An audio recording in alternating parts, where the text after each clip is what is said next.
প্ৰিয় বন্ধুসকল আপোনালোক সকলোকে জনাইছোঁ পুনৰবাৰ আমাৰ চেনেলটোলৈ স্বাগতম। আজি আমি আপোনালোকৰ বাবে আমাৰ দুজনী ধনী দুখীয়া বান্ধৱী হলি একেখন ঘৰৰে বোৱাৰী নামৰ কাহিনীটোৰ পিছৰটি তথা অন্তিমটি খণ্ড লৈ আহিছোঁ। আশা কৰিছোঁ ভিডিঅ'টি চাই আপোনালোকৰ নিশ্চয় ভাল লাগিব। তেন্তে আহকচোন এতিয়া আমি কাহিনীটোৰ মাজলৈ আগবাঢ়ি যাওঁ। প্ৰিয়া যেতিয়া পাকঘৰলৈ সোমাই আহিছিল তাই দেখিলে যে পাকঘৰত আগৰে পৰাই ৰঞ্জিতাই কিবা কাম কৰি আছে। কিন্তু তাই ৰঞ্জিতাক মাতিব বিচাৰিছিল, কিন্তু ৰঞ্জিতাই যেন তাইৰ চকুলৈকে চাব নিবিচাৰিলে। প্ৰিয়াই ভালকৈ বুজি পালে যে যোৱাকালিৰ কথাটোক লৈ ৰঞ্জিতাৰ এতিয়াও খং উঠি আছে তাইৰ ওপৰত। ৰঞ্জিতা, তই বোলা ৰক্তিমৰ কাৰণে ব্ৰেকফাষ্ট বনাইছ। এটা কাম কৰিবিচোন, 2খন পুৰি বেছিকৈ বনাই দিবি। এওঁকো ব্ৰেকফাষ্টটো আজি দি দিবিচোন। এওঁ অৱশ্যে চুজি খাম বুলি কৈছিল, কিন্তু তই পুৰি আৰু চব্জি বনাইছ যেতিয়া সেয়াকে দি দিবি। বনাই হ'লেই, দাদাৰ কাৰণে তই নিজে বনাই ল। এওঁক ব্ৰেকফাষ্ট ৰেডি কৰি দিবলৈ দেৰি হৈছে মোৰ। এই বুলি কৈ গিৰিয়েক ৰক্তিমৰ বাবে ব্ৰেকফাষ্ট লৈ ৰঞ্জিতা পাকঘৰৰ পৰা ওলাই গুচি গ'ল। কি হ'ল প্ৰিয়া? আজি দেখিছোঁ দুই বান্ধৱীয়ে একেবাৰে মুখ চুখ ফুলাই আছাচোন। হাঁহি ধেমালিও আজি কৰা দেখা নাই ৰাতিপুৱাৰে পৰা। আৰু এতিয়া ৰঞ্জিতাই তোমাক অকণমান টানকৈও কথা ক'লে। কি হ'ল, দুইজনীৰ মাজতে কিবা কাজিয়া চাজিয়া লাগিলা নেকি? নাই বা, কিনো কাজিয়া লাগিব, একো নাই লগা। তাই অথনিৰ পৰা পাকঘৰত কাম কৰি আছে যে, সেইটো কাৰণে গৰম লাগিলে যে, সেইটো কাৰণে এওঁৰ কাৰণে পুৰিকেইটা মোকে বনাবলৈ ক'লে। সেয়াই আৰু। আপুনি বহকগৈ বলক, মই চাহ বনাই লৈ গৈ আছোঁ ডাইনিঙলৈকে। বাৰু হ'ব দিয়া প্ৰিয়া, তুমি মোক সঁচা কথাবোৰ ক'ব নাই বিচৰা যদিও মই কিন্তু ভালকৈ বুজি পাইছোঁ। প্ৰিয়া, এটা কথা কওঁ, মনত ৰাখিবা কিন্তু। বান্ধৱী আছিলা, বেষ্ট ফ্ৰেণ্ড আছিলা, সেয়া বিয়াৰ আগতে আছিলা। এতিয়া কিন্তু পৰিস্থিতি বেলেগ। এতিয়া দুইজনীৰে বিয়া হ'লা আৰু দুইজনী একেখন ঘৰৰে বোৱাৰীও হ'লা। কিন্তু এটা কথা মনত ৰাখিবা, তুমি হৈছা এখন ঘৰৰ ডাঙৰ বোৱাৰী। গতিকে বান্ধৱীৰ দৃষ্টিৰে নাচাই এইখন ঘৰৰ ডাঙৰ বোৱাৰীৰ দৃষ্টিৰে চালে তাই কিন্তু তোমাৰ জা হয়, মানে এইখন ঘৰৰ সৰু বোৱাৰী। গতিকে সৰু বোৱাৰীক ইমান মূৰৰ ওপৰত উঠিবলৈ নিদিবা। তাই যদি কিবা কথাত তোমাক এটিটিউড কৰি দেখাইছে, তুমিও দেখুওৱা, বুজিলা? নহ'লে কিন্তু পিছত পস্তাব লাগিব, চাবা আকৌ। কৈ পৰিণীতা প্ৰিয়াৰ ওচৰৰ পৰা মানে পাকঘৰৰ পৰা ওলাই গুচি আহিল। এইবাৰ তাই আহি পালেহি ৰঞ্জিতাৰ ওচৰত। ৰঞ্জিতা, কথা এটা সুধোঁ দেই।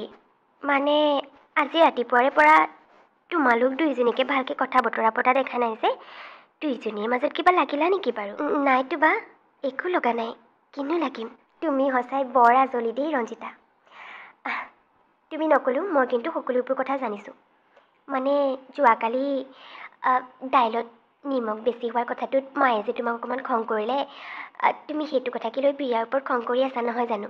মানে প্ৰিয়াক তুমি দাইলত নিমখ কম হোৱা বুলি কৈ অকণমান দি দিবলৈ কৈছিলা, কিন্তু তাই জানি বুজি নিমখ বেছিকৈ দি দিলে, যাতে তোমাক মাৰ পৰা গালি খুৱাব বিচাৰে। চোৱা ৰঞ্জিতা, তুমি ইমান আজলি আকৰি হৈ থাকিলে নহ'ব। তুমিও প্ৰিয়াৰ নিচিনা টেঙৰ হ'ব লাগিব। তাই বিৰাটেই টেঙৰ, আৰু তাতে তাই ধনী ঘৰৰ ছোৱালী নহয় জানো? গতিকে অকণমান নিজকে সদায় ওপৰত ৰাখিব বিচাৰে, আৰু সেইটো কাৰণে তোমাক মাৰ লগত বেয়া কৰিব বিচাৰি জানি শুনিয়ে দাইলত নিমখ বেছিকৈ দিছিল। মই সকলো কথা বুজি পাইছোঁ। ময়ো মোৰ এক্সপিৰিয়েঞ্চৰ পৰাহে তোমাৰ আগত কৈছোঁ। ৰঞ্জিতা, অকণমান টেঙৰ হ'বলৈ শিকা, বুজিছা? প্ৰিয়াক ইমানকৈ চান্স নিদিবা তোমাৰ মূৰৰ ওপৰত উঠিবলৈ, বুজিলা? এই বুলি কৈ ৰঞ্জিতাৰ মনত এগালমান বেয়াকৈ কথা সোমোৱাই পৰিণীতা তাৰ পৰা গুচি গ'ল। তাৰমানে পৰিণীতা বাই সঁচা কথাই কৈছে নেকি বাৰু? ঠিকেই ধৰিছে চাগে তেওঁ। এই প্ৰিয়াই মাৰ লগত মোক বেয়া কৰাবলৈ, মাৰ পৰা মোক গালি খুৱাবলৈ জানি শুনিয়ে দাইলত নিমখ বেছিকৈ ঢালি দিছিল, যাতে মায়ে মোক বেয়া পাওক। এতিয়াহে বুজিলোঁ, তাই আৰু মোৰ সেই আগৰ বেষ্ট ফ্ৰেণ্ড হৈ থকা নাই। এতিয়া তাই মোক বেষ্ট ফ্ৰেণ্ডৰ চকুৰে নহয়, এগৰাকী যাৰ চকুৰে চাবলৈ আৰম্ভ কৰিছে। ঠিক আছে, তাই যদি যাৰ চকুৰে চাব পাৰিছে, তেনেহ'লে ময়ো চাব পাৰিম। ময়ো দেখুৱাই দিম যে ময়ো তাইক তলত চলিবলৈ এইখন ঘৰলৈ অহা নাই। দিন পাৰ হৈ গৈ থাকিল আৰু দুইজনী বান্ধৱীৰ মাজৰ সম্পৰ্কটো যেন লাহে লাহে বেয়া হৈ গৈ থাকিল। প্ৰিয়াই যদিও ৰঞ্জিতাক মাতিবলৈ চেষ্টা কৰে, তাইৰ লগত ভালকৈ কথা পাতিবলৈ চেষ্টা কৰে, ৰঞ্জিতাই যেন তাইক সেই সুবিধা দিব নিবিচাৰে। তেনেকৈয়ে 2-3 দিন পাৰ হ'ল। তাৰপিছতে এদিন ৰঞ্জিতাই এইফালে মেচিনত কাপোৰ ধুবলৈ লওঁতেই প্ৰিয়া তাইৰ ৰুমলৈ আহিল আৰু ক'লেহি তাইৰো শাৰী এখন ধুই দিবলৈ বুলি। ৰঞ্জিতা, তই হ'বলৈ মেচিনত কাপোৰ দিবলৈ লৈছ। মই এই শাড়ীখন ধুবলৈ ৰাতিপুৱা পাহৰি গ'লোঁ। এতিয়া আৰু এখন শাড়ীৰ কাৰণে কিনো মেচিন চলাবি। এটা কাম কৰচোন, তই তোৰ কাপোৰৰ লগতে দি দেচোন শাড়ীখন। হ'ব, ইয়াতে থৈ যা, মই দি দিম। সেই বুলি কলত প্ৰিয়াই তাইৰ শাড়ীখন ৰঞ্জিতাৰ বাথৰুমতে থৈ আহিল। তাৰপিছতে কিছু সময় পাৰ হ'ল আৰু আবেলি সময়ত প্ৰিয়া চাদৰ ওপৰলৈ যাওঁতে দেখিলে যে ৰঞ্জিতাৰ সকলোবিলাক কাপোৰ ভালকৈ মেলি থোৱা আছে, কিন্তু তাই ৰঞ্জিতাক ধুবলৈ দিয়া শাড়ীখন মেলি থোৱা নাই, চাদৰ একোণত পৰি আছে আৰু আগতকৈ বেছি লেতেৰা হৈহে পৰি আছে। সেই দৃশ্য দেখাৰ পিছত প্ৰিয়াৰ একেবাৰে খং গৈ চুলিৰ আগ পালেগৈ। তাই ভাবিলে যে ৰঞ্জিতাই সেইদিনাখনৰ কথাটোত তাইক এতিয়াও খং কৰি থাকি তাইৰ এই প্ৰতিশোধ ল'বৰ বাবে তাইৰ শাড়ীখন জানি বুজিয়ে লেতেৰা জেগাত পেলাই থৈ দিলে। খঙত একেবাৰে তাই ৰঞ্জিতাৰ ওচৰ পালেহি। ৰঞ্জিতা, এইবোৰ কি? তোৰ যদি শাড়ীখন ধুবলৈ ইচ্ছাই নাছিল, তই ধুম বুলি কৈছিলি কিহৰ কাৰণে? ডাইৰেক্ট কৈ দিব লাগিছিল নুধু বুলি। এতিয়া যে তই মোৰ শাড়ীখন ধুম বুলি লৈ এনেকৈ লেতেৰা কৰি চাদৰ ওপৰত পেলাই থৈ দিছ, এইবোৰ তই কি বকিছ? বলিয়া হ'লি নেকি? তোৰ শাড়ীখন মই চাদৰ ওপৰত কিয় পেলাই থ'ম? ধুই সেইখন ভালকৈ মেলি দিছোঁ চাদৰ ওপৰত। আৰু তই উল্টাই মোক টুকিবলৈ আহিছ? তোৰ শাড়ীও ধুই দিম আৰু উল্টাই তই মোক কথা শুনাবি। তই কি বুলি ভাবিছ হা?